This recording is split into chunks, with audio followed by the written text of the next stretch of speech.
Hello बच्चों। हम लोगों ने अपने लास्ट लेक्चर में एनपीओ को कंप्लीट कर कर और स्टार्ट किया था किसको, फाइनल अकाउंट हम लोगों ने बच्चे स्टार्ट किए थे अपने लास्ट लेक्चर में। और फाइनल अकाउंट में आई थिंक मैंने आप लोगों को क्वेश्चन नंबर 6 तक करवाया था या करने को दिया था। ये वाला क्वेश्चन आप लोगों ने ट्राई किया होगा, आई होप आंसर मिल गया होगा, मैच हो गया होगा। आज मैं आप लोगों के साथ स्टार्ट करूंगा अपने एक न्यू क्वेश्चन के साथ, क्वेश्चन नंबर 7। तो आइए स्टार्ट करते हैं क्वेश्चन नंबर 7 के साथ। The following is the trial balance of mister S Kapoor on 31 March 2008। 31 March 2008 का ट्रायल बैलेंस आपको गिवन है। किसका? मिस्टर एस कपूर का ट्रायल बैलेंस आपको गिवन है। कुछ एसेट्स हैं इसमें, कुछ लाइबिलिटीज हैं, जैसे कि ये डेबिट बैलेंस है, इधर ये क्रेडिट बैलेंस है, लेकिन बीच में डेबिट बैलेंस भी है। यानी ये पूरा डेबिट बैलेंस है और ये यहां से यहां तक भी डेबिट बैलेंस है, यहां से यहां तक भी डेबिट बैलेंस है। सिर्फ ये वाला जो पोर्शन है ये क्रेडिट बैलेंस है। तो ये तो आपके पास आइटम्स हैं, एक बार एडजस्टमेंट देख लें जरा, और एडजस्टमेंट के अकॉर्डिंग हम लोग मार्क कर लेंगे।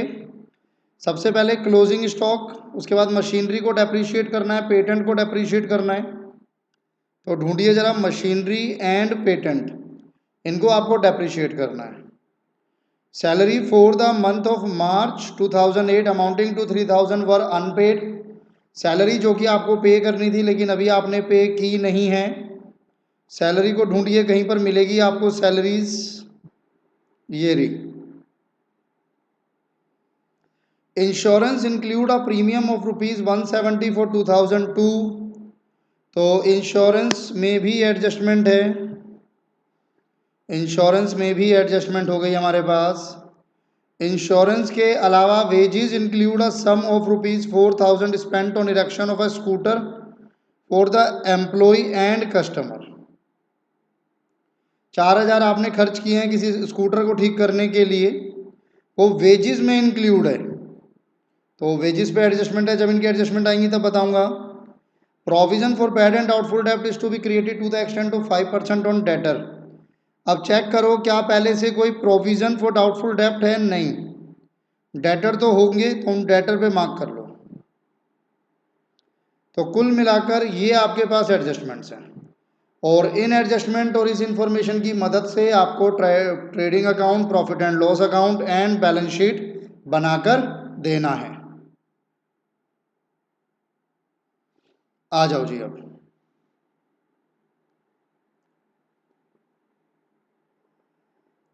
आंसर नंबर, आंसर नंबर है हमारे पास 7। Trading and profit and loss account for the year ended, year check करना क्या है, 31 मार्च 2008। 31 मार्च 2008 का trading PNL format, particulars, amount,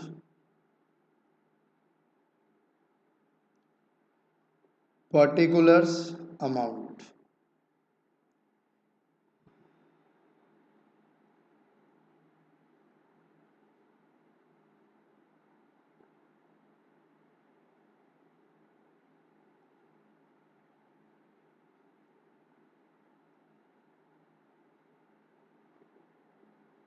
इसके अलावा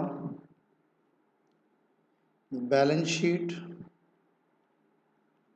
as on 31 March 2008, liability, amount, asset, amount,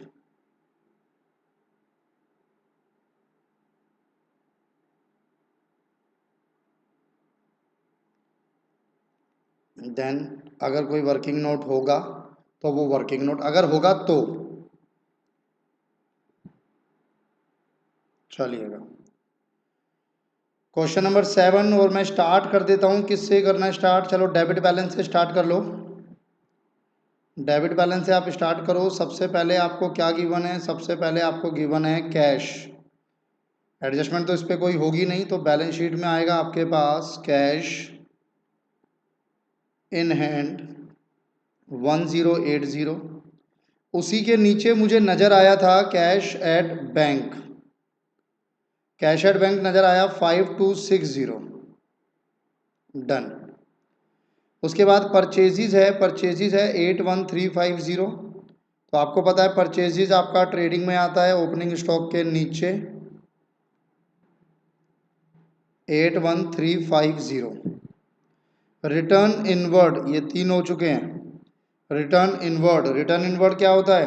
जो माल बेचा था वापस इन कर गया, वापस आ गया, यानी सेल्स रिटर्न। तो यहाँ पर हम लोग लिखते हैं ना बाय सेल्स, उस सेल्स में से आप लोग माइनस कर लोगे सेल्स रिटर्न 1360। 1360। वेजिज, वेजिज आ रहा है 20960। वेजिज आपका इनडायरेक्ट एक्सपेंस है और इस पर एडजस्टमेंट है। वेजिज आपका डायरेक्ट एक्सपेंस है और इस पर एडजस्टमेंट है 20960। तो मैंने ये लिख दिया उठाकर। एडजस्टमेंट क्या कहती थी इस पे एडजस्टमेंट कहती थी कि wages include a sum of 4000 spent on erection of a scooter for employees and customer, erection of a shed for scooters of employees and customers. यानी पार्किंग स्लॉट आपने कुछ बनाया है बच्चे। आपने शेड नहीं होता, टीन शेड होता है, वो बना देते हैं। वो टीन शेड आपने बनाया है, क्यों बनाया? ताकि वहाँ पर स्कूटर्स यानी टू व्हीलर्स पार्क कर सके एम्प्लॉइज और जो कस्टमर आ रहे हैं वो लोग। तो ये तो कहीं ना कहीं आपके बिल्डिंग का पार्ट हो गया। अगर आप एक टेम्परेरी शेड बनाते हो तब भी वो आपकी बिल्डिंग का पार्ट हो गया। लेकिन आपने उसको गलती से किस में डाल दिया? आपने उसको गलती से डाल दिया वेजिज में। तो मैं कह नहीं सकता ये एक एरर है, पर आप बता सकते हो ये कौन सा एरर होगा। मैंने आपके साथ रेक्टिफिकेशन ऑफ एरर कराया था, ये होगा एरर ऑफ प्रिंसिपल। कोई कैपिटल एक्सपेंडिचर था जिसको गलती से उठाकर आपने रेवेन्यू एक्सपेंडिचर ट्रीट कर दिया। अब मुझे इसे ठीक करना है, किस में इंक्लूड है? वेजेस में। तो वेजेस में से हटा दो और प्रीमाइसिस यानी बिल्डिंग में डाल दो। तो मैं इस पे भी मार्क कर रहा हूं कि भाई मेरी बिल्डिंग पे भी एडजस्टमेंट है इसके साथ साथ। तो वेजेस में से मैंने माइनस किया 4000। चेक कर ले 4000 ही था, यस। शेड 4000 वेजेस में से माइनस करो 16960, ये बचेगा। और ये 4000 जाकर आपका ऐड हो जाएगा बिल्डिंग में। बिल्डिंग में जाकर ऐड हो जाएगा शेड 4000 के नाम से। जब बिल्डिंग आएगी तब हम उसे लिख देंगे। Fuel and power, fuel and power आपका डायरेक्ट एक्सपेंस है 9460 टू फ्यूल एंड पावर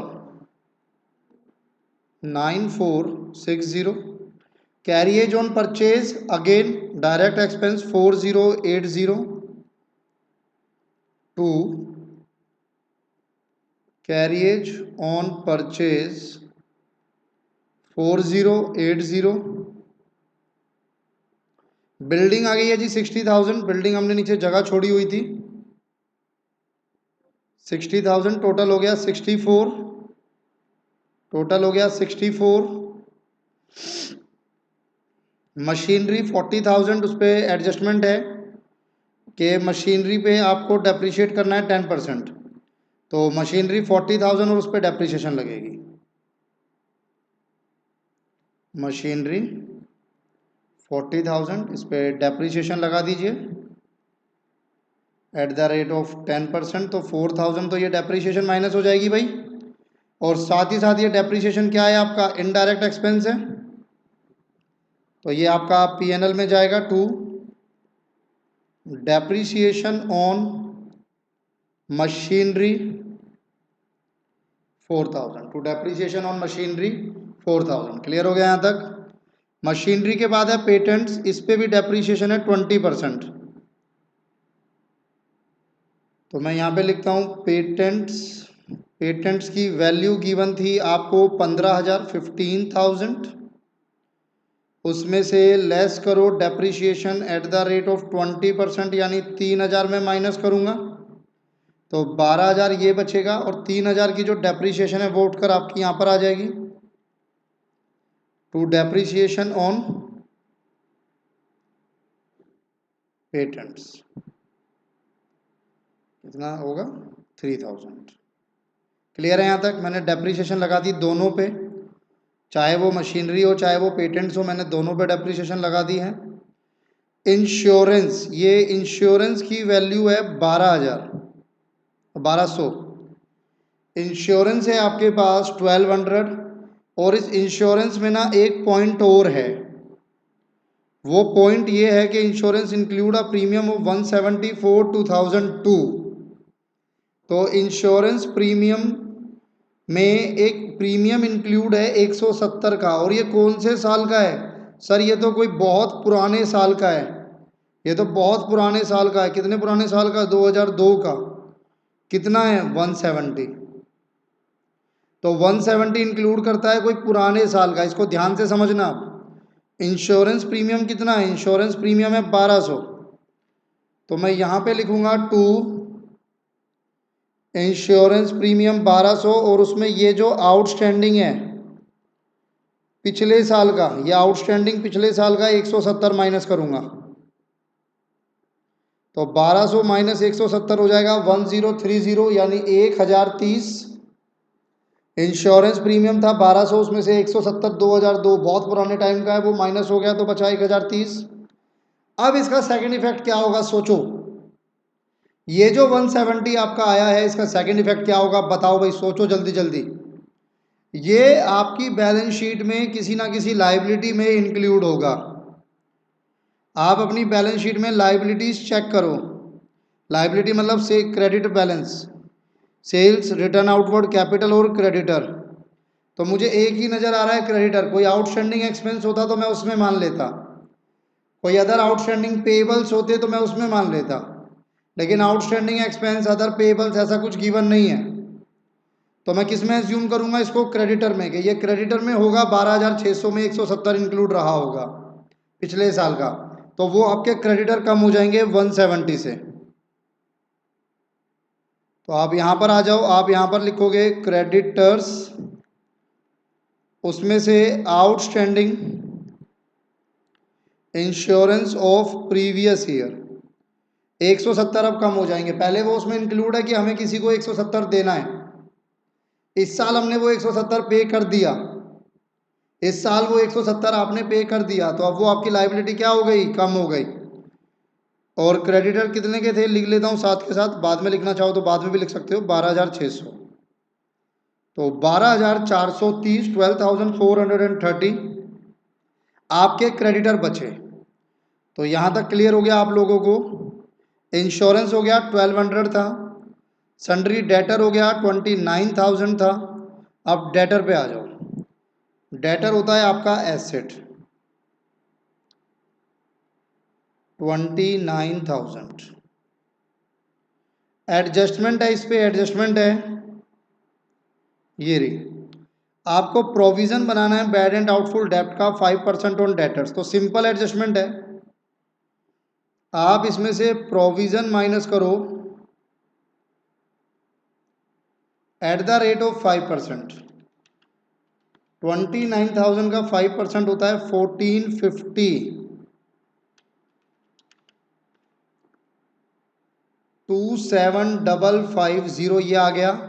और क्योंकि पहले से कोई प्रोविज़न है नहीं, पहले से कोई प्रोविज़न है नहीं, तो इसका मतलब ये पूरा प्रोविज़न आपको करंट ईयर में ही बनाना है। तो पूरा 1450 आपका नुकसान हो गया, पूरा 1450 आपका नुकसान हो गया। तो आप यहाँ लिखाएंगे, आप यहाँ दिखाएंगे टू प्रोविज़न फॉर डाउटफुल डेब्ट 1450 डन, डेटर हो गया। मैं इन्हीं वाले डेबिट बैलेंस को पहले कंटिन्यू करता हूँ। Carriage on sales, carriage on sales का मतलब होता है जो माल आपका बनकर तैयार है उस माल को फैक्ट्री से गोडाउन तक फैक्ट्री से मार्केट तक ले जाने में जो किराया भाड़ा लगेगा उसको कहा जाता है carriage on cell. Indirect expense होता है। स्टॉक 11,520, तो ये आपका ओपनिंग स्टॉक होगा 11,520। इसके अलावा फ्री होल्ड लैंड, आपने ना सुना होगा, अपने एकेडमिक में भी आपने शायद ये वर्ड सुने हो। एक होता है लीज होल्ड लैंड, एक होता है फ्री होल्ड लैंड। क्या फर्क है दोनों में? है तो दोनों आपके फिक्स्ड एसेट, दोनों आपके फिक्स्ड एसेट है। लीज होल्ड लैंड मतलब आपकी कोई ज़मीन है, कोई आपका ज़मीन है, कोई लैंड है, उस पर आपने कहीं से कोई बैंक से कोई लोन लिया हुआ है, उसे कहते हैं लीज पे लेना, यानी लीज होल्ड लैंड। या कई बार ऐसा भी होता है ना कि हमारी ज़मीन नहीं है, हमने ज़मीन किराए पे ली हुई है, तो उस किराए को लीज कह देते हैं, lease hold land. Free hold land मतलब हमने वो कहीं गिरवी नहीं रखी हुई, पूरी ज़मीन हमारी है दोनों एसेट। आपके लिए फ़र्क नहीं पड़ता लीज होल्ड है या फ्री होल्ड है, दोनों की ट्रीटमेंट सेम है, दोनों एसेट है। तो फ्री होल्ड लैंड है आपके पास कितना? 20,000। फ्री होल्ड लैंड आपके पास है 20,000, तो आपका एसेट बनेगा फ्री होल्ड लैंड 20,000। इसके अलावा सैलरीज 30,000, सैलरीज 30,000, सैलरीज पे एडजस्टमेंट है टू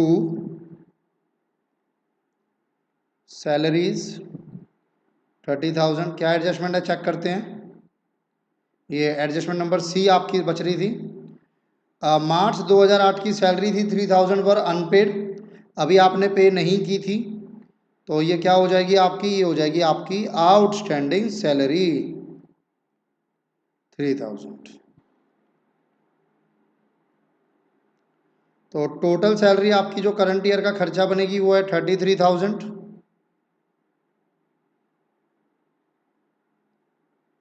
और ये जो आपकी आउटस्टैंडिंग सैलरी है जो अभी पे नहीं हुई वो आपकी लाइबिलिटी भी बनेगी। आउटस्टैंडिंग सैलरी 3,000, तो ये भी हो गया मेरे पास। General expense 6,000 to general expense 6,000। उसके नीचे आपको ड्राइंग्स गिवन है 10,10490। ड्राइंग्स कहाँ जाती है आइडिया के भूल गए? ड्राइंग्स आपकी कैपिटल में से माइनस होगी 1,0490, ये माइनस होगी। तो ये मेरा सारा पार्ट हो चुका है।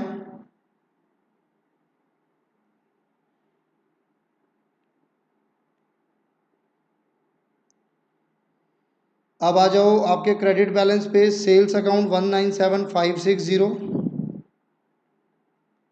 197,560। इसके अलावा रिटर्न आउटवर्ड यानी परचेज रिटर्न 1,000, ये माइनस हो रहा है 1,000, 80,350। इसके अलावा कैपिटल 142।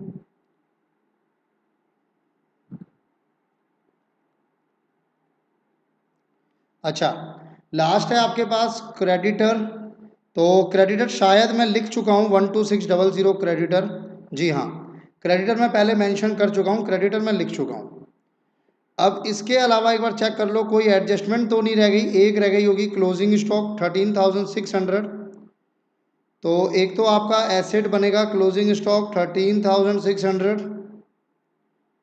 और एक आपका यहाँ पर आएगा बाय क्लोजिंग स्टॉक 13,600। डन। तो क्वेश्चन अपना पूरा हो गया। अब जरा इसकी टोटलिंग देख लेते हैं। ठीक ठीक, 197,560 माइनस 1,360 करो पहले, 1,962,00, 62,00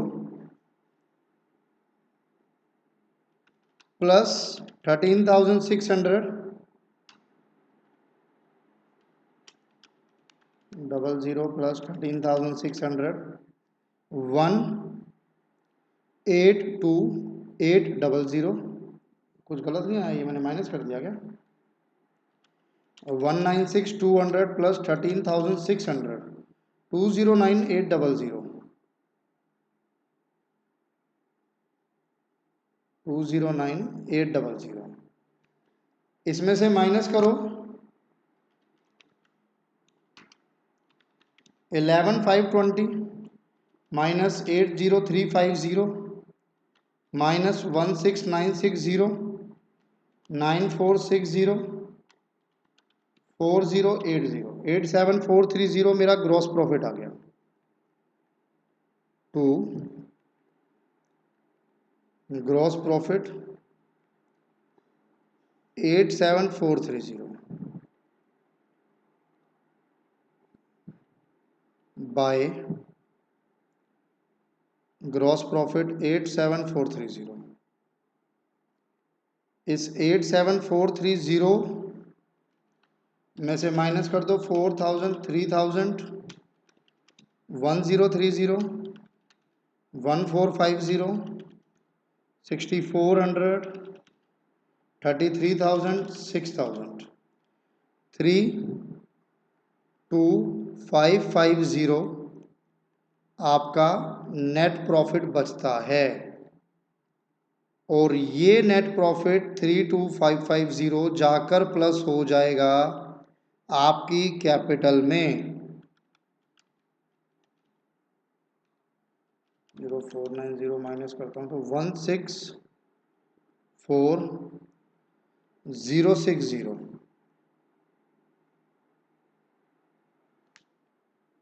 plus 12430 3,000 179,490 179,490।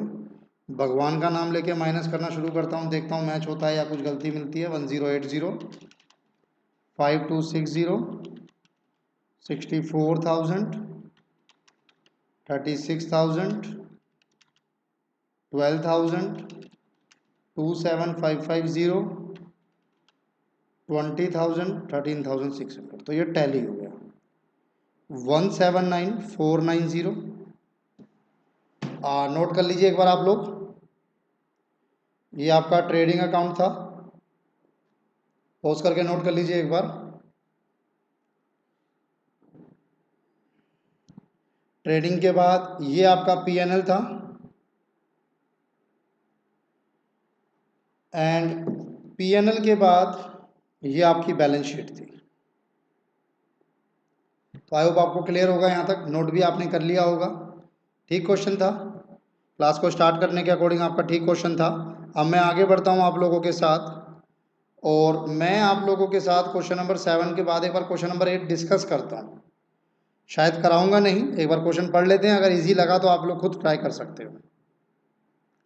Question number 8, trial balance Shri Santosh Kumar की बुक से आपने निकाला। Drawing 2,000, plant and machinery 1 lakh, furniture and fixture 12,000। Loose tools एक नया पॉइंट है, वैसे एसेट होता है। लूज टूल्स हो गए आपके औजार समझते हो, स्पेयर पार्ट्स भी आप कह सकते हो वैसे तो। जैसे कुछ भी टूल्स तो समझते हो ना, हैंड टूल्स जिसमें हमारा वो स्क्रू ड्राइवर आता है, पेचकस बोलते हैं हम लोग, ठीक है, और भी बहुत कुछ आते हैं, जो भी टूल बॉक्स होता है, तो उन्हें लूज टूल कहते हैं, आपका एसेट्स है। गुडविल भी एसेट है। Opening stock purchases 2,12,000, return inward, wages and other expenses ये एक साथ है। अब wages and other expenses 1 lakh, salaries 41,600, rent and taxes 14,000, sundry debtors 56,000, cash and bank balance 14,000। अब इसमें जो वेजेस एंड अदर एक्सपेंसेस है, वहाँ दो वर्ड हैं, वेजेस भी है और अदर एक्सपेंसेस भी है। वेजेस को ध्यान में दूंगा तो वो डायरेक्ट एक्सपेंस है, लेकिन अगर अदर एक्सपेंस पे ध्यान दूंगा तो वो इनडायरेक्ट एक्सपेंस है। तो आप मुझे बताइए कौन सा एक्सपेंस मानोगे उसको, डायरेक्ट या इनडायरेक्ट? जो पहले आता है उसके अकॉर्डिंग चलते हैं। पहले क्या आया है, पहले आया है वेजेस, तो ये क्या बनेगा आपका, ये बनेगा आपका डायरेक्ट एक्सपेंस, ध्यान रखिएगा। इधर आता हूं तो ये हमारे यहां से डेबिट बैलेंस कंटिन्यू है अभी। तो डेबिट बैलेंस में आपका carriage inward direct expense, general expense and insurance, postage and telegram, B Barua. B Barua important है सर, ये नाम है किसी का, बी बरुआ नाम है किसी का। क्रेडिट बैलेंस में आ जाओ, कैपिटल, सेल्स, रिटर्न आउटवर्ड यानी परचेज रिटर्न, डिस्काउंट। अब यहां पर आपको डाउट आ सकता है सर डिस्काउंट मिला या डिस्काउंट दिया, तो ये डिपेंड करता है कि किस साइड पर है। अगर ये क्रेडिट साइड पर है तो ये आपकी इनकम है, तो ये क्या माना जाएगा, ये माना जाएगा discount received. Sundry creditor, sundry creditor कितना, 24,000। सन्ड्री क्रेडिटर कितना, 24,000। रिजर्व फॉर डाउटफुल डेप्ट आपका प्रोविजन है, प्रोविजन फॉर डाउटफुल डेप्ट, तो रिजर्व फॉर डाउटफुल डेप्ट कह लो या प्रोविजन फॉर डाउटफुल डेप्ट कह लो। बैंक ओवरड्राफ्ट आपका एक तरीके से शॉर्ट टर्म लोन हो जाता है, लायबिलिटी हो जाती है। एडजस्टमेंट देखते हैं, आपको सबसे पहले क्लोजिंग स्टॉक था, उसके बाद कहता है depreciation is to be charge on plant and machinery at 5%, furniture and fixture at 6%, loose tools are revalued at 16,000। Important रहेगी, लूज टूल्स रीवैल्यू किए गए 16,000 पर। प्रोविजन फॉर डाउटफुल डेप्ट, ये लूज टूल वाला पार्ट देख लेना। लूज टूल अभी कितना है, 20,000, और आप उसको रीवैल्यू कर रहे हो, दोबारा से वैल्यू कर रहे हो कितने पे, 16,000 पे, तो 4,000 से वैल्यू कम हो रही है। तो ये जो 4,000 से वैल्यू कम हो रही है, ये क्या माना जाएगा, एक तरीके से डेप्रिसिएशन मान लिया जाएगा। प्रोविजन फॉर डाउटफुल डेप्ट is to be maintain at 5% on debtors. Remuneration of rupees 2,000 paid to Shri B. Barua, a temporary employee, stands debited to his personal account and it is to be corrected। Sir आपने किसी को salary पे की थी, किसको salary पे की थी, आपने सैलरी पे की थी बी बरुआ को। आपको एंट्री करनी चाहिए थी सैलरी टू बैंक या सैलरी टू कैश, आपने गलती से वो बी बरुआ में डेबिट कर दिया, आपने एंट्री कर दी बी बरुआ टू कैश, इसीलिए ये बी बरुआ यहाँ स्टैंड कर रहा है। अब इसको रेक्टिफाई करने के लिए आपको बी बरुआ को हटाना है और सैलरी को डेबिट करना है, हम इस पर डिस्कशन करेंगे। Unexpired insurance means advance insurance. मैं क्या कराता हूं, मैं आपको एडजस्टमेंट बता देता हूं एक बार, बाकी क्वेश्चन आप इनकम्प्लीट में छोड़ दूंगा, आप कंप्लीट कर लेना। आइएगा,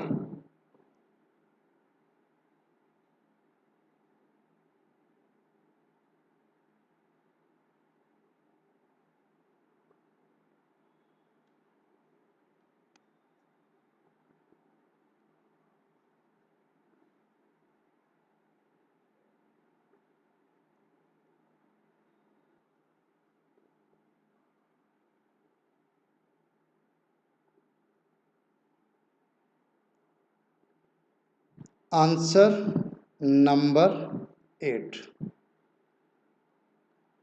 trading and profit and loss account for the year ended. Check करें कौन सा ईयर था इसका, क्वेश्चन नंबर 8 का, 31 मार्च 2008।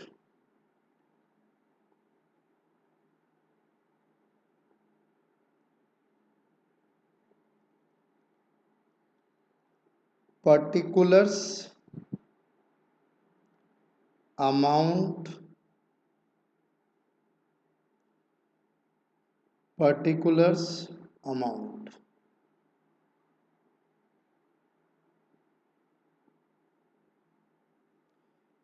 मैं ज़्यादा बड़ा नहीं बनाऊंगा इस बार, क्योंकि मैं सिर्फ आपके साथ एडजस्टमेंट डिस्कस करूंगा क्वेश्चन की, बाकी क्वेश्चन आप खुद कंप्लीट करेंगे, इसलिए मैं ज़्यादा बड़ा इसको बनाऊंगा नहीं।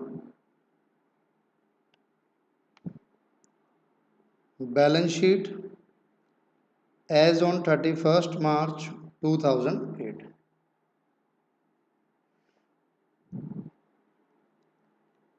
लाइबिलिटी अमाउंट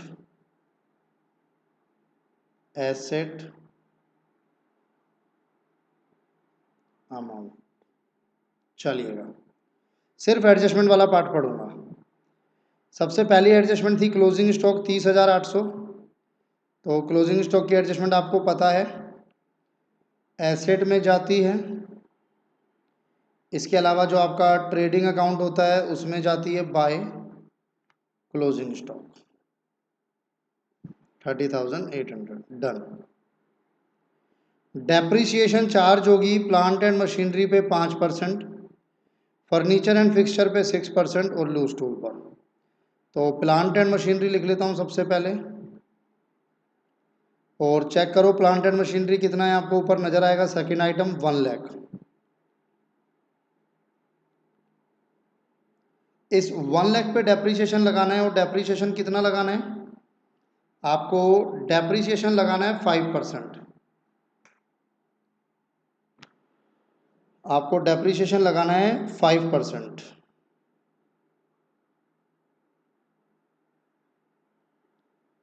तो प्लांट एंड मशीनरी लेस, मैंने गलती से ना ट्रेडिंग अकाउंट में लिख दिया, उसको यहाँ से हटाते हैं, ट्रेडिंग में थोड़ी आता है ये तो आपकी बैलेंस शीट का आइटम है।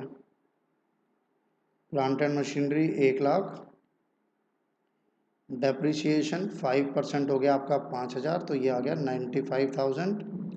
5% ही था ना? हाँ जी। और जो डेप्रिसिएशन है, मान लो मैं इतने पार्ट को जो है अपना ट्रेडिंग मान लेता हूँ, नीचे वाले को पीएनएल मान लेता हूँ, तो मैं लिखूँगा यहाँ पे 2 depreciation on plant and machinery 5,000, furniture and fixture 6%। पहले यहाँ पे लिख लो फर्नीचर एंड फिक्सचर, और चेक कर लो furniture and fixture third item है 12,000। 12,000, उस 12,000 पे डेप्रिसिएशन लगा दो एट द रेट ऑफ 6%, तो आई थिंक 720 है, फिर भी एक बार चेक कर लेता हूँ। 12,000 का 6% 720, 11,280। देखो क्रॉस वेरीफाई करना जरूरी है। अब ये जो 720 की डेप्रिसिएशन है, ये यहाँ पर आ जाएगी आपके पास to depreciation on furniture and fitting. फिर आया था लूज टूल। लूज टूल जो कि पहले थे 20,000, लूज टूल 20,000, वैल्यू डिक्रीज हो गई 4,000 से, ये आ गया 16,000। क्या हम यहाँ पर डेप्रिसिएशन लिख सकते हैं? मेरे अकॉर्डिंग डेप्रिसिएशन लिखना ठीक नहीं रहेगा, क्योंकि लूज टूल आपका फिक्स्ड एसेट नहीं है। डेप्रिसिएशन जो लगती है, डेप्रिसिएशन हमेशा फिक्स्ड एसेट पे लगती है, बट लूज टूल कोई फिक्स्ड एसेट तो है नहीं, लूज टूल एक करंट एसेट है। तो इसीलिए लूज टूल पे डेप्रिसिएशन वर्ड यूज करना इज नॉट एन एप्रोप्रिएट। अब यहां पर है तो नुकसान ही, तो आप यहां पे लिखेंगे to decrease in value of loose tool 4,000। I hope ये दोनों एडजस्टमेंट आपकी हो गई हैं। प्रोविजन फॉर डाउटफुल डेप्ट आपको मेंटेन करना है 5% सन्ड्री डेटर का। तो डेटर ढूंढो पहले तो, एक तो डेटर ढूंढना है हमको, debtor debtor debtor debtor debtor debtor, ये रहा 56,000 के डेटर हैं।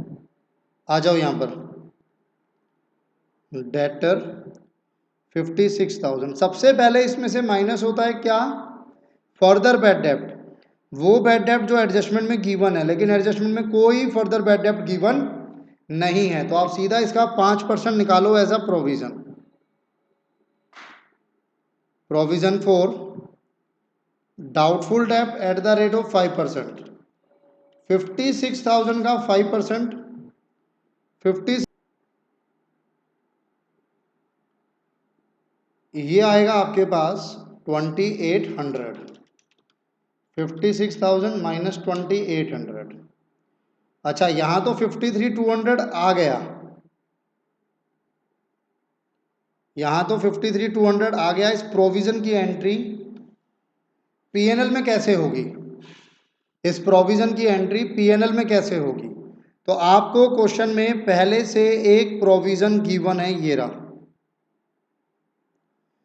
ये ओल्ड प्रोविज़न है, मैंने आपको बताया था अगर पहले से प्रोविज़न गिवन है आपके क्वेश्चन में तो वो ओल्ड प्रोविज़न हो गया, और जो एडजस्टमेंट वाला प्रोविज़न है वो न्यू प्रोविज़न हो गया। फिर आप ओल्ड प्रोविज़न और न्यू प्रोविज़न को आपस में कंपेयर करते हो। यहाँ सिचुएशन क्या निकल के आ रही है कि न्यू प्रोविज़न ज़्यादा है, न्यू प्रोविज़न 2800 पे मेंटेन करना है, बट पुराना प्रोविज़न हमारे पास सिर्फ 2000 है। तो कितने से हमें प्रोविज़न और इंक्रीज करना है? बाय ₹800, और वो 800 रुपये मेरा नुकसान कहलाया जाएगा। टू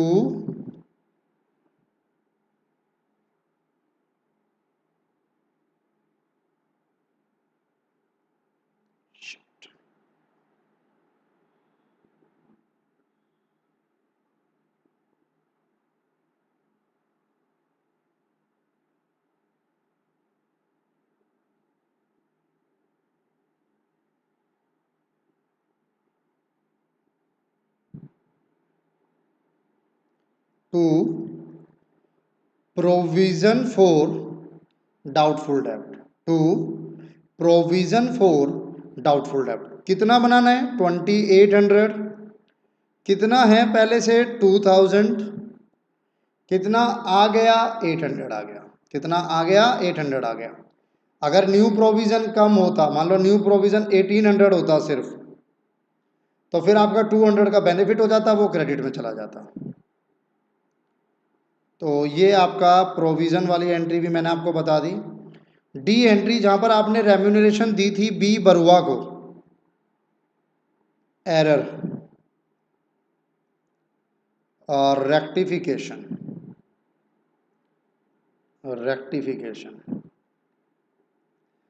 करेक्ट एंट्री क्या होती है? अगर मैं किसी को सैलरी देता हूं तो करेक्ट एंट्री होती है सैलरी टू कैश 2000। लेकिन मैंने गलती से क्या एंट्री कर दी? मैंने गलती से बी बरुआ को स्टैंड कर दिया। B Barua account debit to cash 2000। And because of this wrong entry B Barua हमारी बुक्स में डेबिट में खड़ा है, यानी हमने उसको कुछ एडवांस दिया है और हमें उससे वापस लेना है एज पर आर बुक्स, जो कि गलत है। अब जब मैं इसको रेक्टिफाई करूंगा तो मैं रेक्टिफिकेशन एंट्री पास करूंगा कि भाई बी बरुआ को हटाना है और सैलरी को डेबिट करना है। तो रेक्टिफिकेशन एंट्री होगी C salary account debit B Barua credit. क्या ये रेक्टिफिकेशन एंट्री शो करनी है? नहीं, कोई जरूरत नहीं है, ये तो मैंने आपको समझाने के लिए किया है।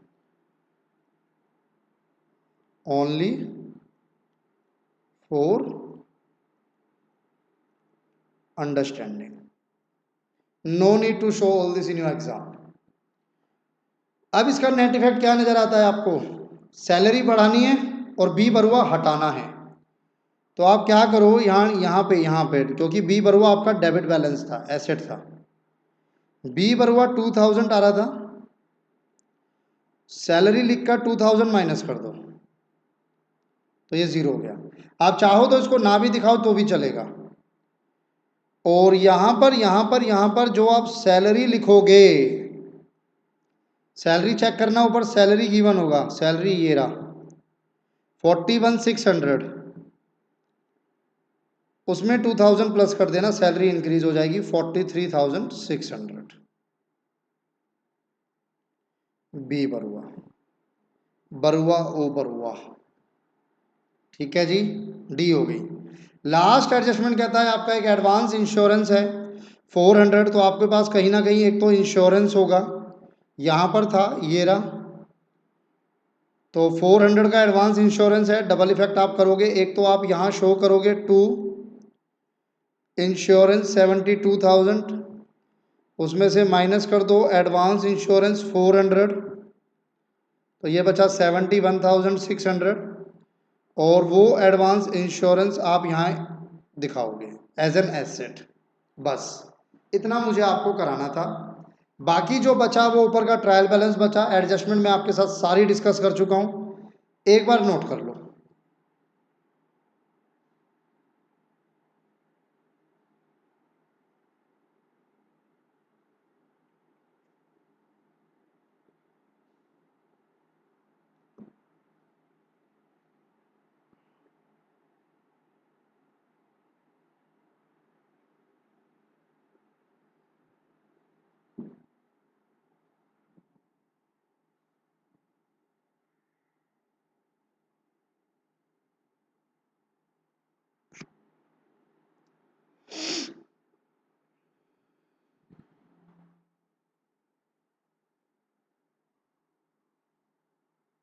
लो जी, मैंने कंप्लीट नहीं कराया, कंप्लीट आप करोगे, आंसर आपके पास है ही बुक में।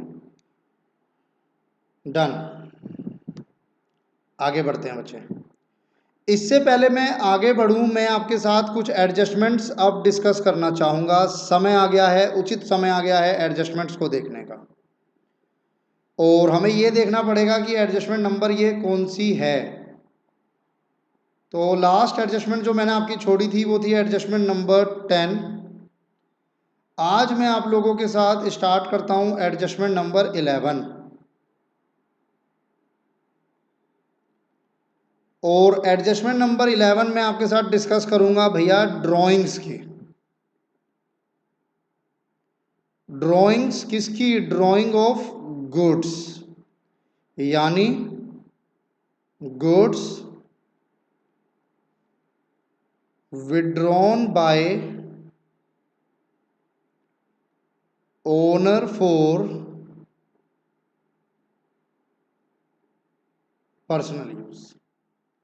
गुड्स विड्रॉन किए हैं, किसने विड्रॉन किए हैं? ओनर ने, पर्सनल यूज के लिए। अगर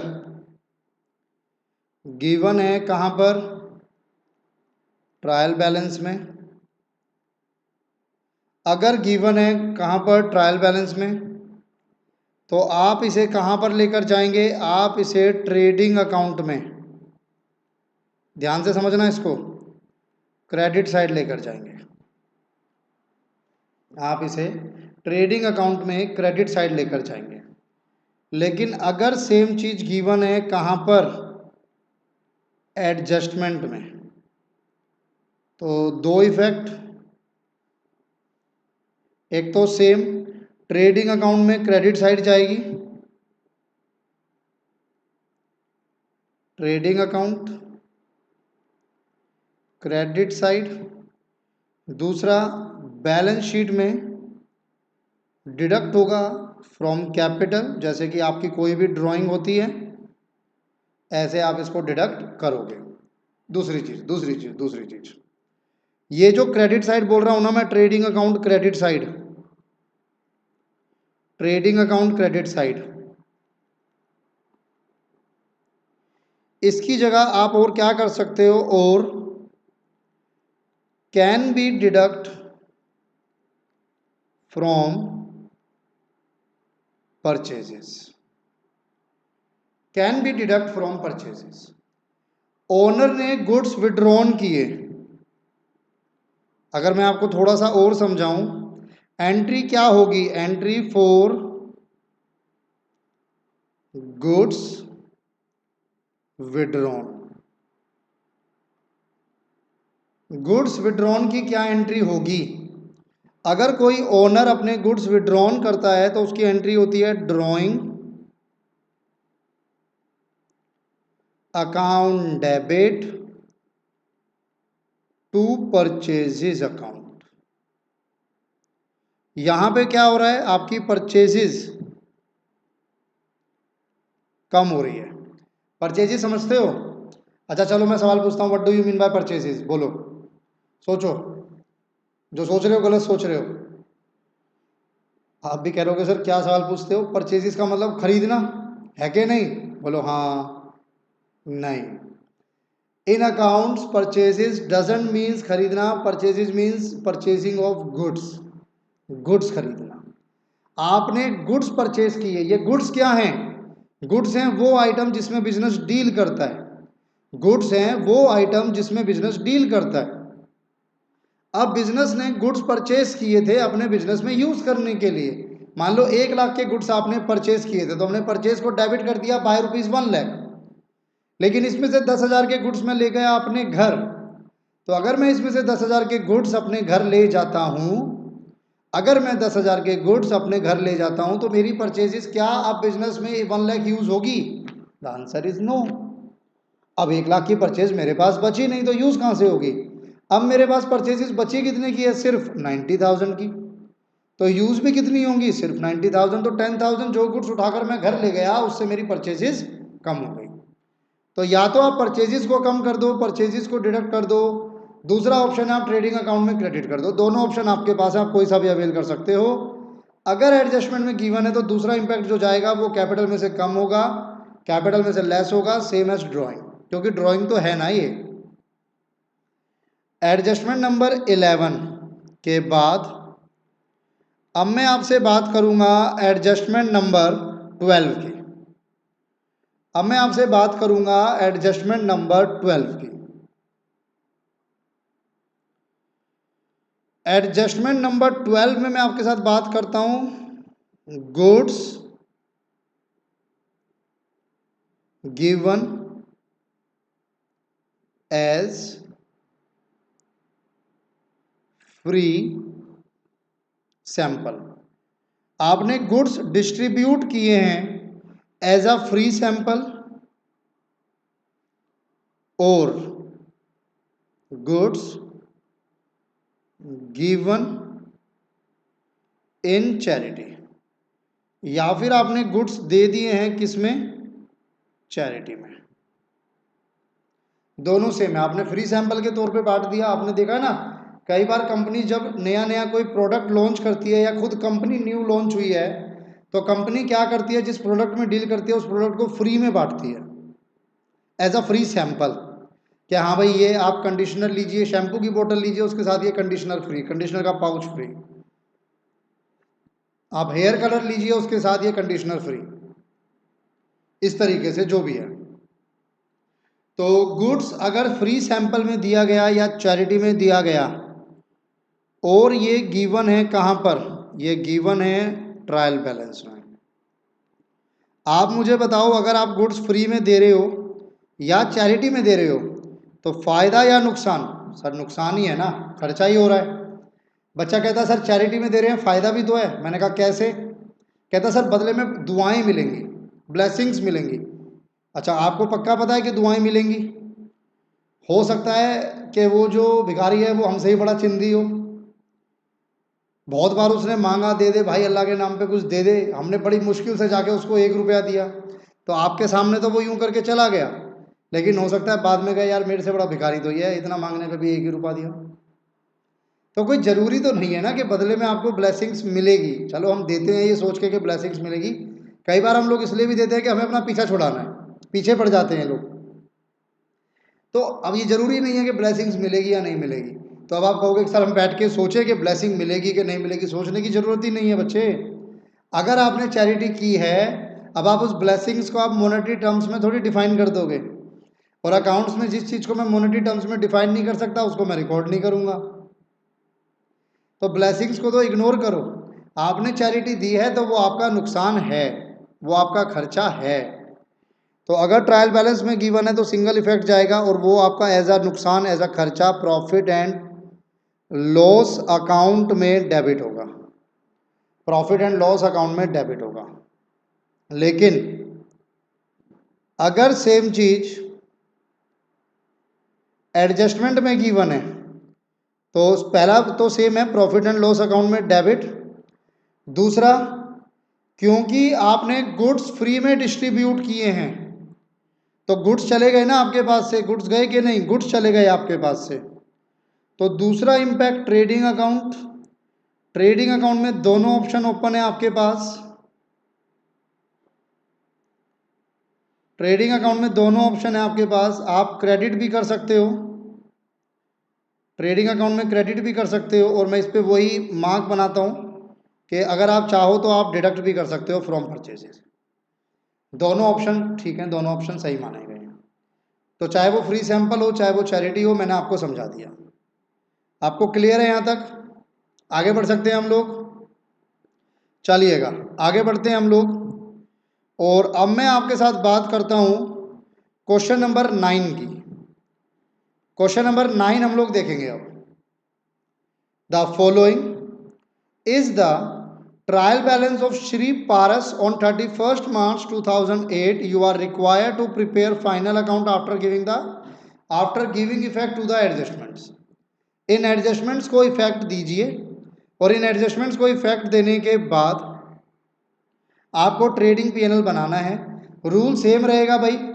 कोई बहुत ही अच्छा क्वेश्चन आएगा तो मैं आपको कराऊंगा, वरना मैं आपको इनकम्प्लीट करा के छोड़ूंगा। आपको खुद ट्राई करना है। स्पून फीडिंग काम नहीं आती।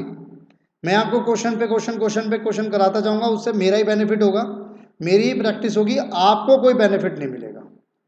मैं आपको 100 ऑफ क्वेश्चंस करा दूं, उससे अच्छा है आप 20 क्वेश्चंस भी अगर अपने आप करोगे तो वो आपको ज़्यादा एडवांटेज देगा। तो आंसर्स आपके पास हैं क्वेश्चन में, क्वेश्चंस के आंसर हैं आपके पास। बस आपको करना क्या है, लास्ट में होंगे आपके पास, अगर आप देखोगे वो इसमें ही चैप्टर के एंड में आपको आंसर्स गिवन है। कुछ के गिवन है, हो सकता है कुछ के गिवन ना हो, तो वो सिंपल है कि आपकी बैलेंस शीट मैच हो गई है तो आपका ठीक है 99.99%। क्वेश्चन नंबर 9 पे हम थे, तो अब आ जाओ जरा। ये आपके डेबिट बैलेंस और ये आपके credit balance. Debtor, drawing, insurance, general expense, salary, patents, machinery, freehold land, building, opening stock, carriage on purchase, carriage on sale, fuel and power, wages, carriage inward, purchases, cash in hand, cash at bank. अब इधर आ जाओ। Sundry creditor 63,000, capital 7,10,000, return outward 5,000, sales 987,800। The following adjustments are to be made. कुछ adjustments आपको बनानी है। Closing stock valued at 68,000, simple है। Provision for doubtful डेब्ट is to be created to the extent of 5%। Check करना पहले से provision है, लो जी पहले से प्रोविजन भी नहीं है तो और सिंपल है। मशीनरी, पेटेंट और बिल्डिंग को डेप्रीशिएट करना है। मशीनरी को डेप्रीशिएट करना है, इनको डेप्रीशिएट करना है। Wages include a sum of 20,000 spent on erection of cycle shed for employee and customer. ये भी सेम एडजस्टमेंट हम लोग पहले देख चुके हैं। Salary for the month of February and March were not paid, इस तरह के एडजस्टमेंट भी हम लोग देख चुके हैं। Insurance include a premium of 17,000 on a policy expiring on 30 सितंबर 2008। हालांकि इस तरह के एडजस्टमेंट भी हम लोग देख चुके हैं। ये नई एडजस्टमेंट है। General manager is entitle to a commission of 10% on the net profit after charging his commission. अच्छा, तो एक काम करता हूं भाई, इसको कराने से पहले मैं आपके साथ कमीशन के ऊपर भी एक एडजस्टमेंट को डिस्कस करता हूं। क्वेश्चन स्टार्ट करने से पहले मैं आपके साथ एडजस्टमेंट नंबर 13 डिस्कस करता हूं। Commission to manager on the basis of net profit.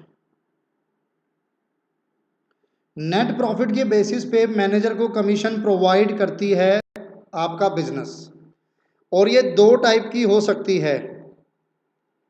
13A, 13A क्या बोलता है? 13A बोलता है कमीशन ऑफ नहीं,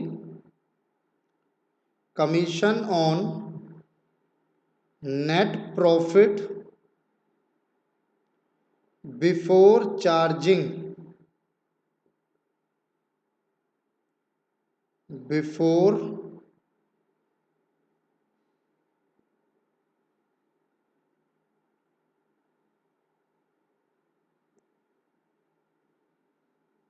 बिफोर चार्जिंग सच कमीशन। ठीक है जी, एक तो ये है, और एक होता है हमारे पास।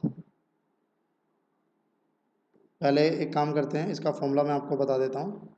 यहाँ पर कमीशन निकालने का फॉर्मूला आता है नेट प्रॉफिट, जो भी आपका कैलकुलेट होता है, multiply by rate divided by 100। Net profit multiply by rate divided by 100। 13B,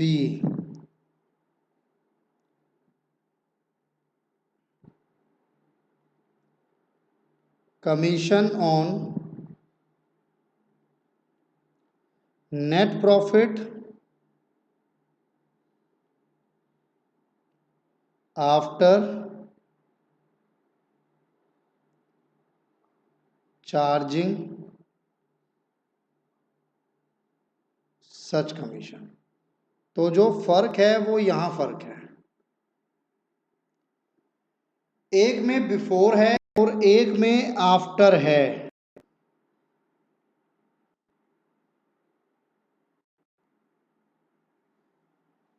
एक में बिफोर है और एक में आफ्टर है। आफ्टर वाले केस का फॉर्मूला क्या बनेगा? फॉर्मूला चेंज हो जाएगा, net profit into rate upon 100 plus rate.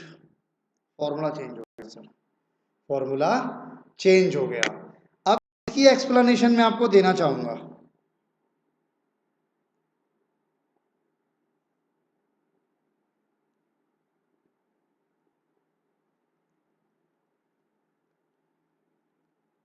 Explanation on 13B।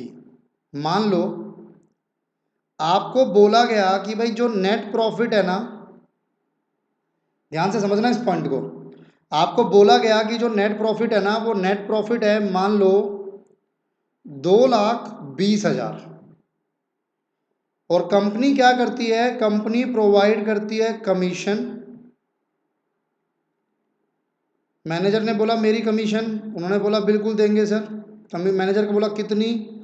कहता है commission to manager at the rate of 10% of net profit after charging such commission. कहता है मैनेजर आपको कमीशन मिलेगी, कितनी कमीशन मिलेगी? 10% मिलेगी। अच्छा, मैनेजर ने बोला इसका मतलब 2,20,000 का 10% मिलेगी। नहीं मैनेजर, 2,20,000 का 10% नहीं मिलेगी। आपको जो कमीशन मिलेगी वो मिलेगी 2,20,000 का 10% नहीं। आपको कमीशन जो मिलेगी वो मिलेगी नेट प्रॉफिट में से। नेट प्रॉफिट में से मैं कहता हूँ, कहता कैसे मिलेगी सर, मुझे कमीशन समझाओ जरा।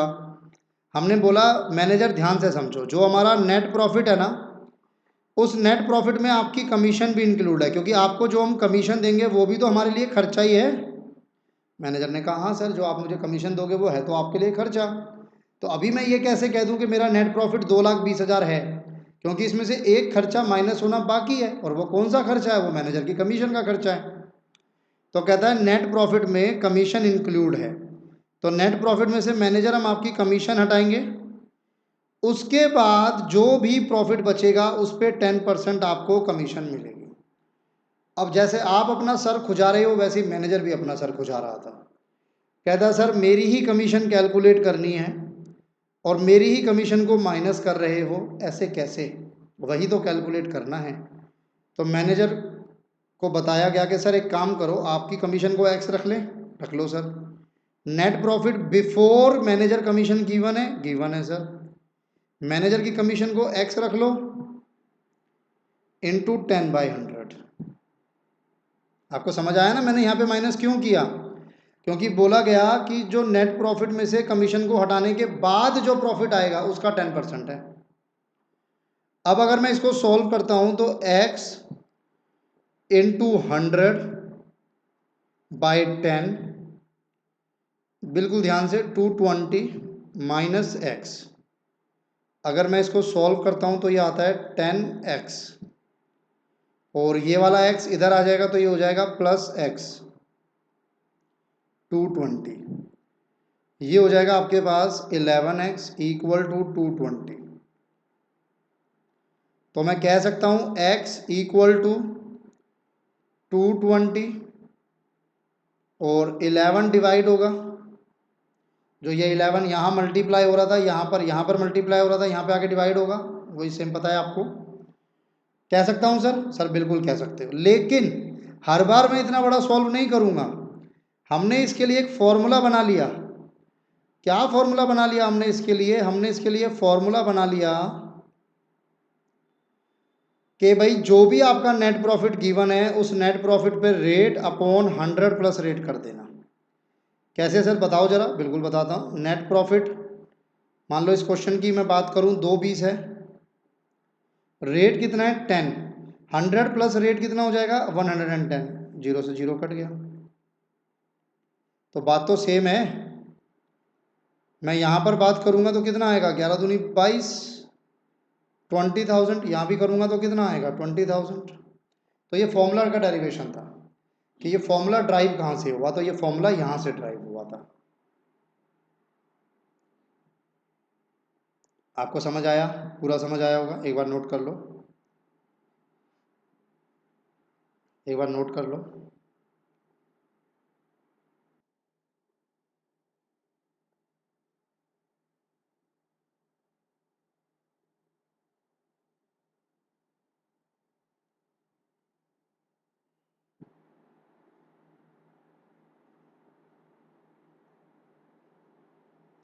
हाँ जी, अब मैं आप लोगों के साथ, मैंने क्वेश्चन डिस्कस किया था ना आप लोगों के साथ। कौन सा क्वेश्चन डिस्कस किया था? ये क्वेश्चन था आपके पास, क्वेश्चन नंबर 9। तो इस क्वेश्चन नंबर 9 को मुझे कराना पड़ेगा, सिर्फ इस पॉइंट की वजह से मुझे ये क्वेश्चन कराना पड़ेगा आपको। तो क्वेश्चन नंबर 9 हम लोग देखेंगे।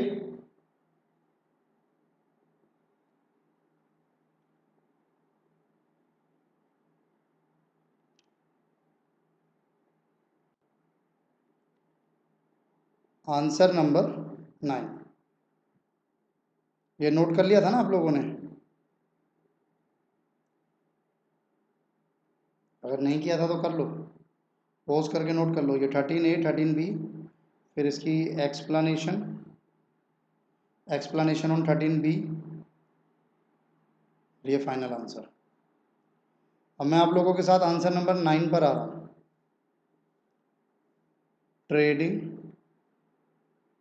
And profit and loss account for the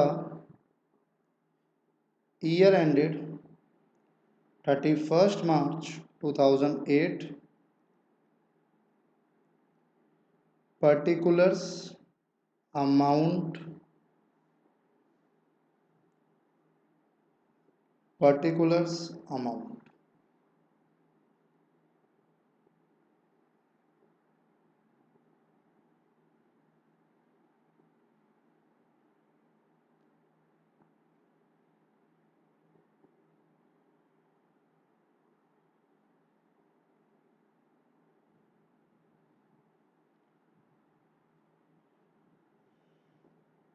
and balance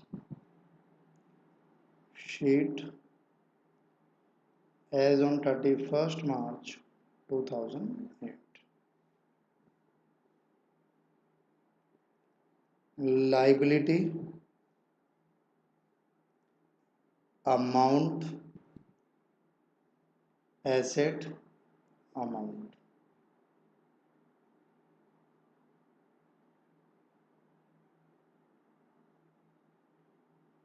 चलो जी, आंसर नंबर 9 शुरू करते हैं।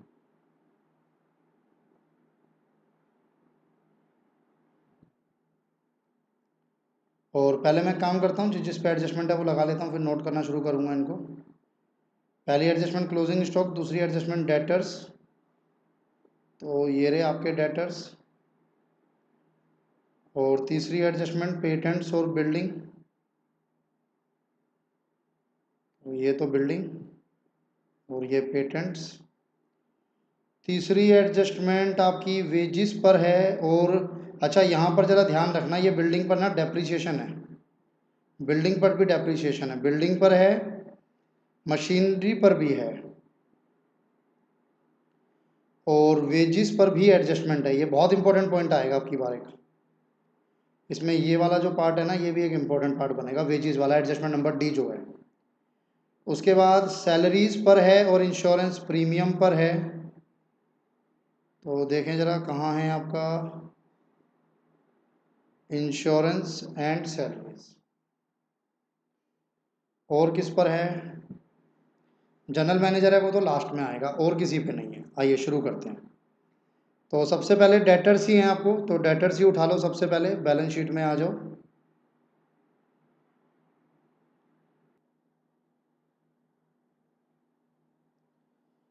आपको डेटर मेंशन है, सबसे पहले आप डेटर उठा लो और चेक करो डेटर का बैलेंस कितना है। 145 डेटर का बैलेंस गिवन है, 145। कोई फर्दर बैड डेब्ट नहीं है क्वेश्चन में, सिर्फ एक एडजस्टमेंट है, एडजस्टमेंट नंबर 2, जहाँ पर आपको 5% का प्रोविज़न बनाना है। तो प्रोविज़न फॉर डाउटफुल डेब्ट एट द रेट ऑफ 5%, 145 का 5% हो गया 7250 माइनस 145, तो ये बचेगा आपके पास 137750। अब चेक करना कि आप पहले से कोई प्रोविज़न है, नहीं, पहले से भी कोई प्रोविज़न नहीं है। तो 7250 आपका पूरा का पूरा, मैं इतने पार्ट को ट्रेडिंग मान लेता हूँ, आपका पूरा का पूरा जो है वो नुकसान बनेगा। टू प्रोविज़न फॉर डाउटफुल डेब्ट 7250, एडजस्टमेंट हो गई पूरी। डेटर के बाद क्या है आपके पास, ड्राइंग्स 52450, यहाँ पे लिखेंगे कैपिटल, उसमें से माइनस करेंगे ड्राइंग्स 52450, ये माइनस करेंगे हम लोग।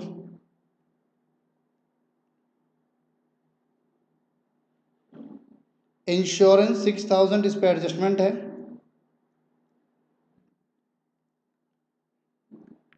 टू इंश्योरेंस 6000, एडजस्टमेंट देखते हैं। एडजस्टमेंट क्या कहती है? एडजस्टमेंट कहती है, adjustment number F, insurance include a premium of rupees 1700 होगा ये, on a policy expiring on 30th September 2000,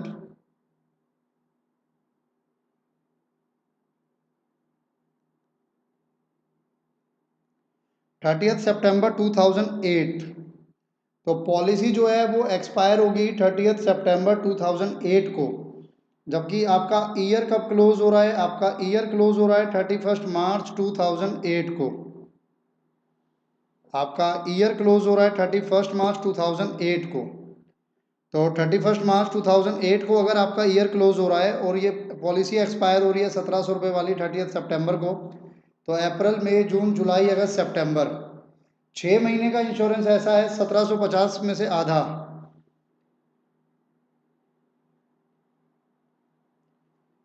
1750, 1700 में से आधा, इसका आधा कर लो, 850 आपका एडवांस हो गया। पहले भी कई बार हमने ये एडजस्टमेंट की हुई है भाई। 850 आपका एडवांस हो गया, और इंश्योरेंस कितना था हमारे पास? इंश्योरेंस था 6000।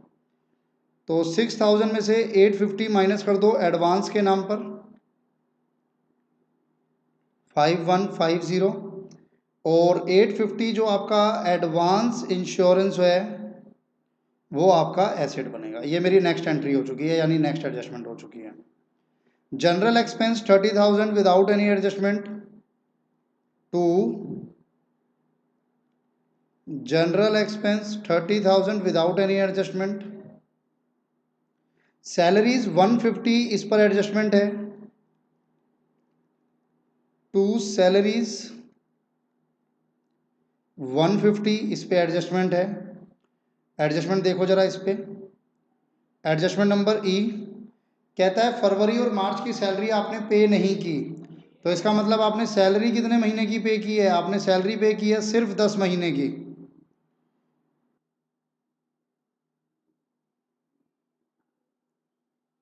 अब इसका मतलब क्या हुआ? इसका मतलब हुआ कि 2 महीने की सैलरी आपकी आउटस्टैंडिंग है, और ये कौन से 2 महीने की सैलरी आउटस्टैंडिंग है? फरवरी और मार्च की। तो इसका मतलब पे कितने महीने की सैलरी की है आपने? आपने जो टोटल सैलरी पे की है वो पे की है 150 और वो कितने मंथ्स की हो गई? जब 2 मंथ्स की पे नहीं की तो 10 मंथ्स की पे कर दी और 2 महीने की आउटस्टैंडिंग है तो 30,000 आपकी आउटस्टैंडिंग सैलरी आ गई। ये सारी वो एडजस्टमेंट है जो मैं आपको पहले करा चुका हूँ। ऐड होगी, आउटस्टैंडिंग सैलरी प्लस होती है तो 180 हो गई और आउटस्टैंडिंग सैलरी आपकी लाइबिलिटी भी बनेगी। Outstanding salary 30,000। क्लियर है यहाँ तक? सैलरी के बाद आगे बढ़ो, जनरल एक्सपेंस हो गया, सैलरी हो गया। Patent 75,000, patent 75,000। पेटेंट पे भी एडजस्टमेंट है। पेटेंट को डेप्रिशिएट करना है by 20%, depreciation at the rate of 20%, तो 15,000 होगा। फिर भी एक बार क्रॉस वेरीफाई कर लेता हूँ। 15,000 तो ये बचा 60,000 और आप यहाँ शो करोगे टू डेप्रिशिएशन ऑन, 3-4 हैं तो मैं एक साथ लिख दूंगा। पेटेंट 15,000, पेटेंट के बाद जो मेरे पास अगला है वो है मशीनरी। मशीनरी है 2 लाख, तो मैं यहाँ पर शो करूँगा मशीनरी 2 लाख और उस मशीनरी पर डेप्रीशिएशन लगाइए। मशीनरी पे डेप्रीशिएशन का रेट है 10%, depreciation eight the rate of 10%, तो ये हो गया 20,000। 180 हो गया और मशीनरी का डेप्रीशिएशन भी मैं लिख देता हूँ, मशीनरी 20,000। अब ध्यान से समझना एक पॉइंट। अभी तो चलो ठीक है, पेटेंट हो गया, मशीनरी हो गया, पेटेंट हो गया, मशीनरी हो गया। फ्री होल्ड लैंड पे डेप्रीशिएशन नहीं है। फ्री होल्ड लैंड सिंपल आपका एसेट बनेगी।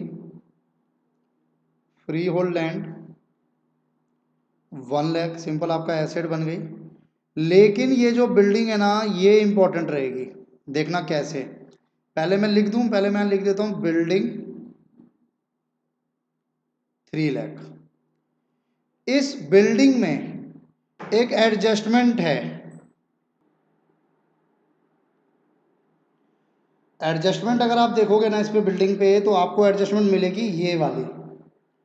आपने वेजिस पे की थी 20,000 की साइकिल शेड को इरेक्ट करने के लिए, जिसको गलती से वेजिस में डाला हुआ है, जबकि वो साइकिल शेड के नाम से बिल्डिंग में ऐड होनी चाहिए। मोस्टली आप लोग ये गलती कर देते हो, क्योंकि बिल्डिंग पर डेप्रिसिएशन है तो साइकिल शेड को मिलाकर डेप्रिसिएशन लगेगी। अब आप इसका टोटल करोगे तो 320, उस 320 में आप डेप्रिसिएशन को माइनस करो और डेप्रिसिएशन का रेट देख लो कितना है बिल्डिंग पे, 5%। तो डेप्रिसिएशन 5%, 3,20,000 का 5%, 16,000। कितना बचा? 3,04,000।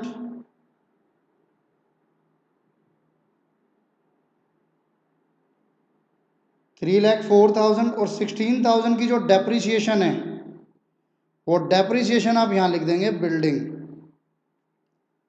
उम्मीद है समझ आया आप लोगों को।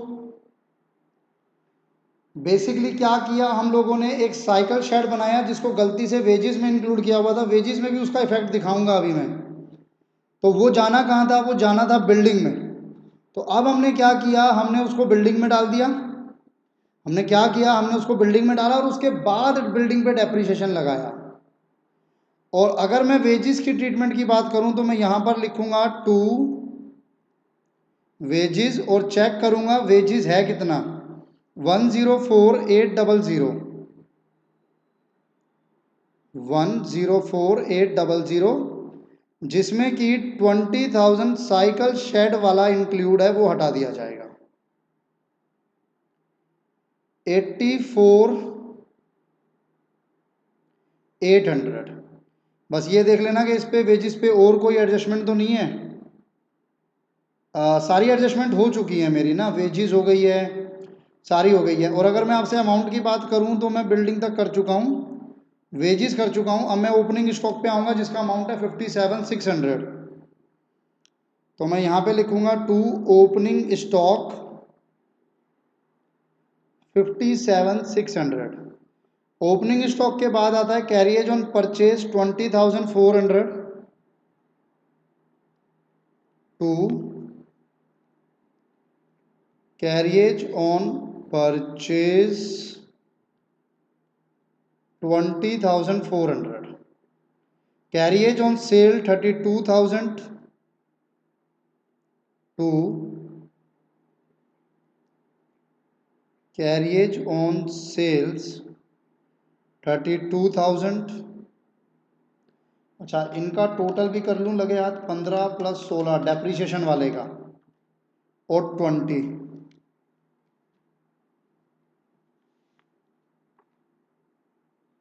तो ये आ जाएगा आपके पास 51,000।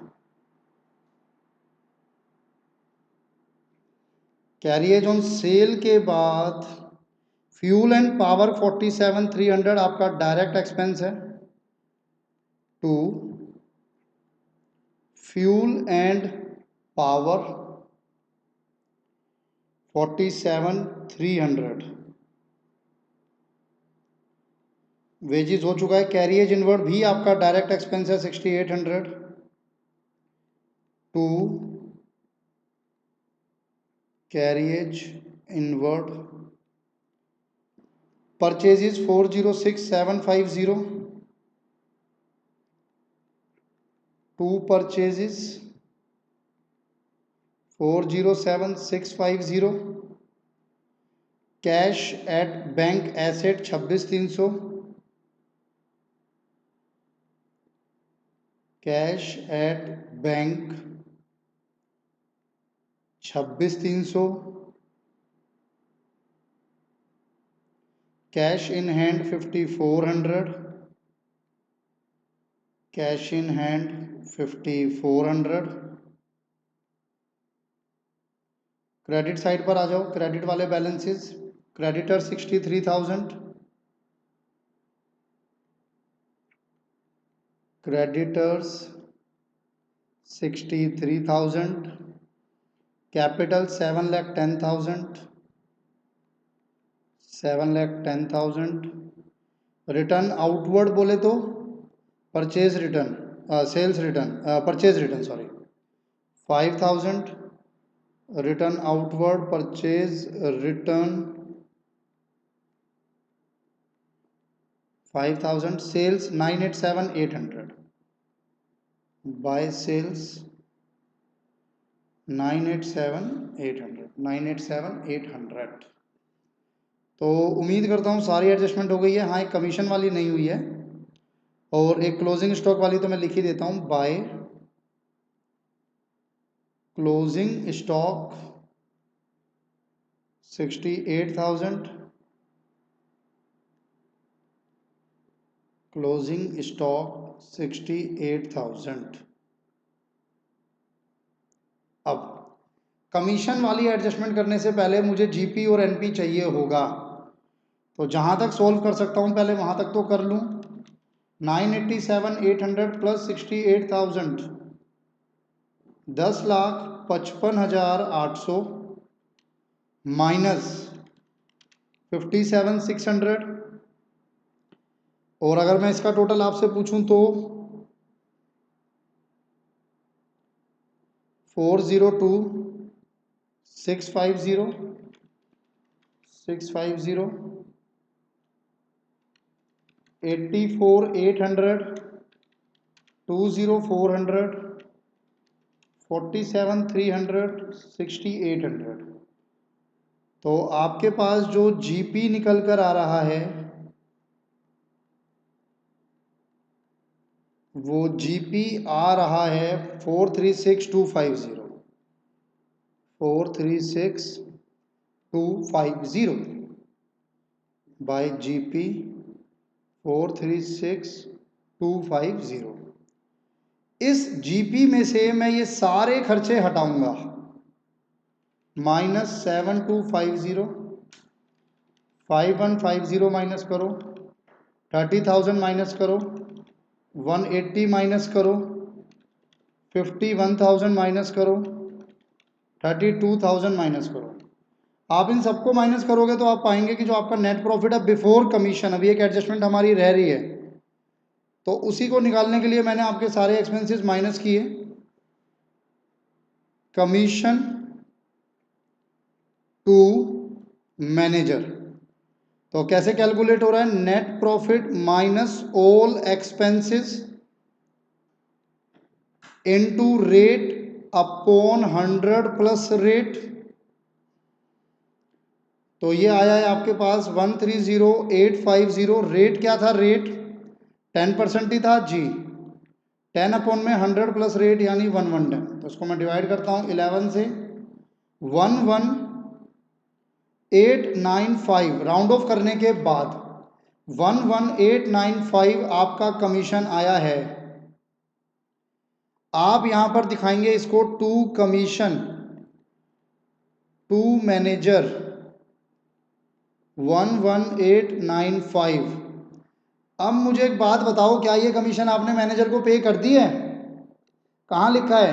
कहीं ट्रायल बैलेंस में तो गिवन नहीं था कमीशन टू मैनेजर, तो इसका मतलब ये कमीशन अभी आपने पे नहीं किया। तो ये आपकी लायबिलिटी भी बनेगी commission to manager payable 11895। Commission payable to manager आपकी लायबिलिटी भी बनेगी क्योंकि अभी आपने पे नहीं किया। अब आप फाइनली नेट प्रॉफिट निकालेंगे। दोबारा माइनस करने की ज़रूरत नहीं है आपको। नीचे आपने जो कैलकुलेट किया 130,850 130,850 में से माइनस कर दो 11895, तो 118,955 118,955 आपका नेट प्रॉफिट आ गया एज अ बैलेंसिंग फिगर। और ये नेट प्रॉफिट उठ के आपका ऐड हो जाएगा कैपिटल में 955। अब चेक करते हैं आपकी कैपिटल कितनी बनती है। प्लस 7,10,000 माइनस 52450, तो ये आ गया 776,505 776,505। भगवान का नाम लेते हुए हम लोग आगे बढ़ रहे हैं। 63,000 11895 881400। इधर से माइनस करना शुरू करता हूँ। माइनस 68,000 माइनस 5400 माइनस 26,300 3,04,000 माइनस 1,00,000, उसके बाद माइनस 1,80 माइनस 60,000 माइनस 850 माइनस 137750।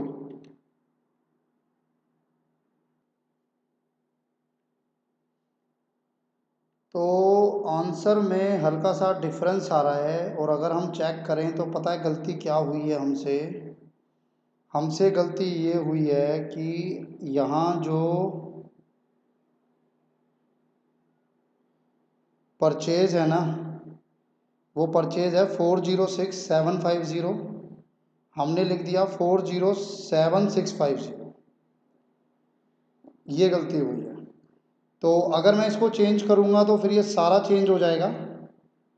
अगर मैं इसको चेंज करूँगा तो ये सारा चेंज हो जाएगा। तो मैं एक काम करता हूँ, मैं इसी को चेंज कर लूँ, या चलो ठीक ही कर लेते हैं। 406750 इसको करना था मुझे।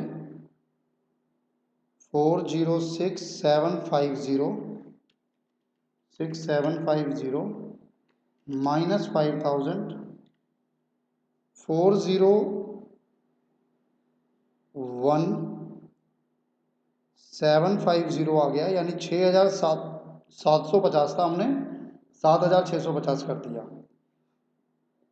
अब मुझे अपना जीपी भी चेंज करना पड़ेगा। 987,800 प्लस 68,000 माइनस 57,600। एक इधर उधर करने में ना गलती हो जाती है, चलो कोई नहीं, कम से कम गलती मिल गई, ये भी बड़ी बात है। कई बार नहीं मिलती तो पूरी पूरी क्लास ख़राब हो जाती है। 47,300 माइनस 6,800 437150, 437150, 437150 में से ना माइनस करो 7250, माइनस करो 5150, माइनस करो 30,000, माइनस करो 180, माइनस करो 51,000, माइनस करो 32,000, 11895, नहीं 11895 तो नहीं करेंगे, ये आएगा 131750। यहाँ आएगा आपके पास 131750 डिवाइडेड बाय 11,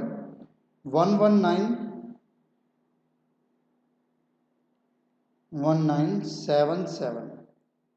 अब 131750 में से ही 11977 को मैं माइनस कर देता हूँ, तो 119773 आपका नेट प्रॉफिट आया।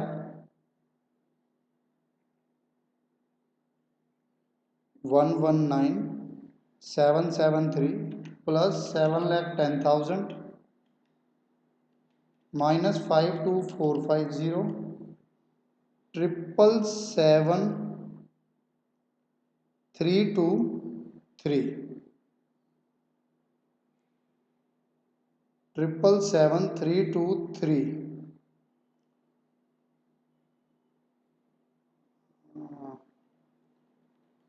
119,773, 7,10,000 माइनस 52450, 777,323, और ये आएगा 11895। अच्छा यहाँ चेंज नहीं करा ना मैंने अभी, 11977, 11977, 11977 प्लस करो 30 प्लस 63 प्लस 11977, 882,300,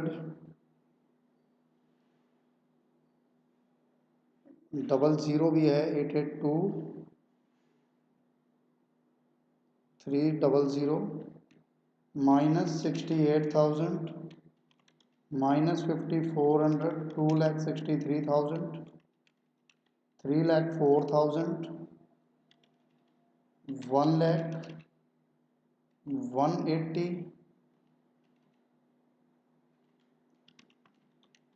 मैं वैसे ही टोटल कर लेता हूँ, 850, 60,000, 180, 1,00,000, 3,04,000, 26,300, 54,000,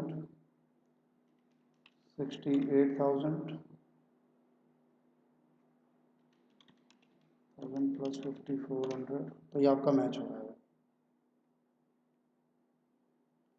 882,300,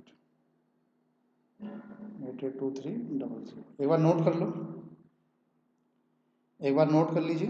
तो मेन इसमें जो था वो जनरल मैनेजर की कमीशन वाला था, बाकी तो सब कुछ आपके पास सेम ही था, मेन जो था वो जनरल मैनेजर की कमीशन वाला आपके पास था। नोट कीजिए, अब ये P&L नोट कीजिए पॉज करके, फिर ये बैलेंस शीट नोट कीजिए,